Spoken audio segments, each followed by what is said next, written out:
ജാനകിയമ്മ എന്ന് പറയുമ്പോൾ നമ്മളുടെയൊക്കെ എന്നുവെച്ചാൽ ഞങ്ങളുടെയൊക്കെ തലമുറയിലെ പാട്ടുകാരുടെ അമ്മ തന്നെയാണ്, ശരിക്കുള്ള അമ്മയാണ്.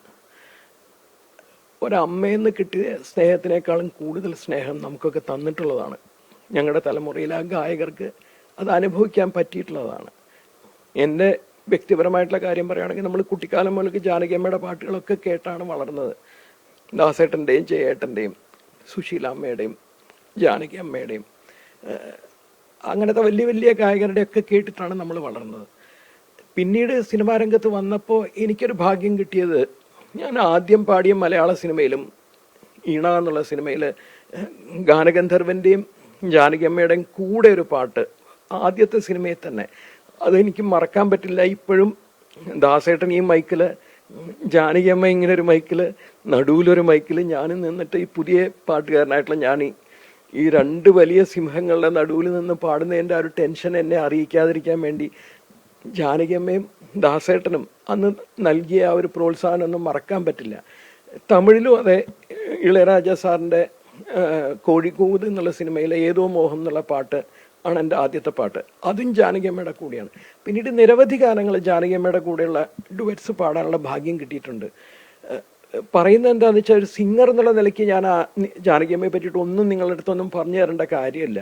കാരണം നിങ്ങൾക്ക് എല്ലാവർക്കും അറിയാം, എനിക്ക് അറിയുന്നതിനേക്കാൾ കൂടുതൽ നിങ്ങൾക്കറിയാം ജാനകിയമ്മ ആരായിരുന്നു, എന്തായിരുന്നു എന്നുള്ളത്. പക്ഷേ ഞങ്ങളെയൊക്കെ സംബന്ധിച്ചിടത്തോളം ആ ഒരു സ്നേഹം, ഇപ്പോൾ ഒരു 3 ആഴ്ച മുമ്പെയാണ് ഞാൻ അവസാനമായിട്ട് വാട്സപ്പിൽ അങ്ങോട്ടും ഇങ്ങോട്ടും വോയിസ് മെസ്സേജ് അയച്ചത്. മുരളി മരിച്ചതിന് ശേഷം, മുരളി എന്ന് പറഞ്ഞാൽ ജാനകിയമ്മയുടെ മകൻ മരിച്ചതിന് ശേഷം ജാനകിയമ്മ വളരെയധികം തകർന്നിരിക്കുകയായിരുന്നു. അതിനു മുമ്പേ തന്നെ മുരളിയുടെ മകള് അമേരിക്കയിൽ വെച്ച് മരിച്ചു. അതിനുശേഷം തന്നെ ജാനകിയമ്മ കുറച്ച് മാനസികമായിട്ട് തളർന്നിരുന്നു. മകനും കൂടി മരിച്ചപ്പോൾ ഭയങ്കരമായിട്ട് തകർന്നു. 3 ആഴ്ച മുമ്പേയും കൂടി മെസ്സേജ് അയച്ചെങ്കിലും കൂടി ഇത്രയും ജാനകിയമ്മ നമ്മളെ വിട്ടുപോകും എന്നുള്ളൊരു ഒരു ചിന്ത എൻ്റെ മനസ്സിലില്ലായിരുന്നു. ഇപ്പം പെട്ടെന്ന് ഇത് കേട്ടപ്പോൾ ആ ഒരു ടെൻഷനിൽ എനിക്കുള്ള ശബ്ദവും കൂടി പോയി എന്നുള്ളതാണ്. കാരണം ജാനകിയമ്മ അങ്ങനെയായിരുന്നു നമ്മളുടെ അടുത്തൊക്കെ. ഓരോ പാട്ട് പാടുമ്പോഴുള്ള കാര്യമായാലും എന്തായാലും. ഹൈദരാബാദിൽ ഞാൻ അവരുടെ വീട്ടിൽ പോയപ്പോൾ ഞാൻ തിരിച്ചിറങ്ങുമ്പോൾ ഒരാവശ്യമില്ല, നമ്മുടെ സ്വന്തം അമ്മയൊക്കെ തരുന്ന പോലെ ഇതാ ഇത് വെച്ചോ നമ്മളുടെ ഒരു 1000 രൂപ എൻ്റെ കയ്യിൽ തന്നു. ഞാൻ ചോദിച്ചു എന്തിനാണമ്മ ഇതെന്ന് ചോദിച്ചപ്പോൾ അതിരിക്കട്ടെ, അതാണ് ജാനകിയമ്മ. ഇങ്ങോട്ടൊന്നും പ്രതീക്ഷിക്കാതെ നമുക്ക് സ്നേഹം മാത്രം തന്നിട്ടുള്ള ഒരു വലിയ കലാകാരിയാണ്. ഒരു നല്ല സോളിനെയാണ്, നല്ല ആത്മാവിനെയാണ് നമുക്കിപ്പോൾ നഷ്ടപ്പെട്ടിരിക്കും. എൻ്റെ കല്യാണം 1986 അന്ന് കല്യാണ റിസപ്ഷനൊക്കെ ഇവരെല്ലാവരും ഉണ്ട്. ജാനകിയമ്മയും രാമപ്രസാദ് എന്നാണ് ജാനകിയമ്മയുടെ ഹസ്ബൻഡിൻ്റെ പേര്. അവർ രണ്ടുപേരും വന്ന് ഞങ്ങളെ അനുഗ്രഹിക്കുകയുണ്ടായി. അപ്പോൾ ഇതൊക്കെ ഓരോ പ്രാവശ്യം കാണുമ്പോഴും എൻ്റെ വൈഫിനെ പറ്റിയിട്ട് ചോദിക്കും. സംഗീതരംഗത്തിന് വലിയ നഷ്ടമാണ്. കാരണം നമ്മുടെ പുതിയ തലമുറയൊക്കെ കണ്ട് പഠിക്കേണ്ട കുറേ കാര്യങ്ങളാണ് അവർ 1960s ചെയ്തിട്ടുള്ളത്. ഇപ്പോൾ ശിങ്കാരവേലനെ ദേവ എന്ന് പോലെയുള്ളൊരു പാട്ട് ഇന്നാണെങ്കിൽ നമുക്കത് ഓരോ വാക്കായിട്ട് ഒരു വരിയായിട്ട് നമുക്ക് പാടി റെക്കോർഡ് ചെയ്യാൻ പറ്റും. അന്ന് ഒരു ടെക്നിക്കൽ സപ്പോർട്ടും ഇല്ലാതിരുന്ന സമയത്ത് അവർ ഒറ്റ സ്ട്രെച്ചിൽ ആ പാട്ട് പാടിയിരിക്കുന്നത് കേട്ട് കഴിഞ്ഞാൽ, അപ്പോൾ അതൊക്കെയാണ് അന്നത്തെ ഈ മഹാന്മാരായ കുറേ ഗായകരുണ്ട്. നമ്മൾ ജാനകിയമ്മയെ പറ്റി മാത്രമല്ല, പക്ഷെ ജാനകിയമ്മയും അവരിൽ ആ ഗ്രൂപ്പിൽ പെട്ട ആളാണ്. സുശീലാമ്മ, ജാനകിയമ്മ, ദാസേട്ടൻ, ജയേട്ടൻ, SP ബാലസുബ്രഹ്മണ്യം, അങ്ങനെയുള്ള കുറേ പേരുണ്ട്. ഞാനൊക്കെ ഫീൽഡിൽ വന്ന സമയത്തെ കാര്യങ്ങളാണ് ഞാനീ പറയുന്നത്. എൻ്റെ വളരെ അടുപ്പമുണ്ടായിരുന്ന പാട്ടുകാരെ പറ്റിയാണ് ഞാനിത് പറയുന്നത്.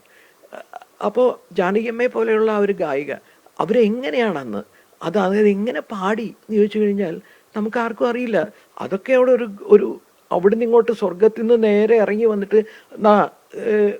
നീ അങ്ങോട്ട് പാടിക്കോന്ന് ദൈവം അനുഗ്രഹം കൊടുത്തു എന്ന് മാത്രമേ നമുക്ക് പറയാൻ പറ്റുന്നുള്ളൂ ഈ കാര്യത്തിൽ.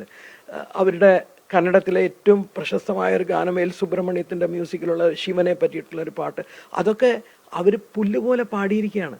അതുപോലെ നമ്മൾ വളരെ ശ്രദ്ധിക്കാറുണ്ട് ചില പാട്ടുകൾ, പ്രത്യേകിച്ച് ഇളയരാജ സാറിൻ്റെ ചില പാട്ടുകളിൽ SPB ആയിരിക്കും മെയിൻ സിംഗർ. അല്ലെങ്കിൽ ഇപ്പോൾ നമുക്ക് പറയുകയാണെങ്കിൽ പൂമുഖപ്പടിയിൽ നിന്നെയും കാത്ത് എന്നുള്ള മലയാള സിനിമയിൽ ദാസേട്ടൻ്റെ കൂടെ, ഇപ്പം മലയാളത്തിൽ തന്നെ പറയുകയാണെങ്കിൽ പൂങ്കാറ്റിനോട് എന്നുള്ള പാട്ട്, പൂമുഖപ്പടിയിൽ നിന്നെയും കാത്ത്, അതിൽ ജാനകിയമ്മയ്ക്ക് വെറും ഹമ്മിങ് മാത്രമേ ഉള്ളൂ.